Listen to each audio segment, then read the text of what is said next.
আপনারটা ভালো বুঝতে পারেন, কিন্তু অপরের যে কিছু দিতে হবে সেটা তো আপনি বোঝেন না। আপনারা ফেসবুক থেকে টাকা ইনকাম করতে চান, আপনারা ফেসবুকে লাইক করেন না, কমেন্ট করেন না, আপনারা মনে করেন যে ওই যদু মধুকে লাইক করে কমেন্ট করে আমার জীবনটা, আমার স্ট্যাটাসটা নষ্ট করব, তাহলে আর ফেসবুকে ইনকাম করতে পারবেন না।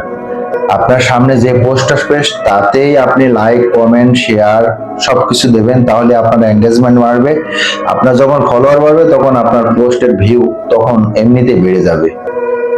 ঠিক আছে, এগুলো মাথায় রাখবেন। মাথায় রাখলে আপনি মনে করেন যে হ্যাঁ, আপনি ভালো একজন সম্ভ্রান্ত পরিবারের একজন সম্ভ্রান্ত লোক, আপনার খুব দাম, আপনার প্রচুর মূল্য, কিন্তু দিন শেষে আপনার কোনো মূল্য নাই।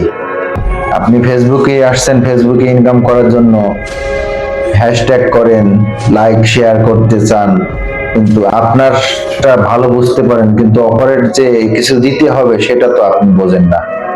যার কারণে ফেসবুকে যদি ইনকাম করতে চান, তাহলে প্রত্যেকটা পোস্টে আপনার যেটা পোস্ট সামনে আসবে আপনি লাইক এবং কমেন্ট এটা করেন, ঠিক আছে, দয়া করে। তাহলে আপনার পোস্টের ভিউ বাড়বে, এঙ্গেজমেন্ট বাড়বে। এঙ্গেজমেন্ট না বাড়লে আপনার ভিউ জীবনেও আসবে না। আসসালামু আলাইকুম।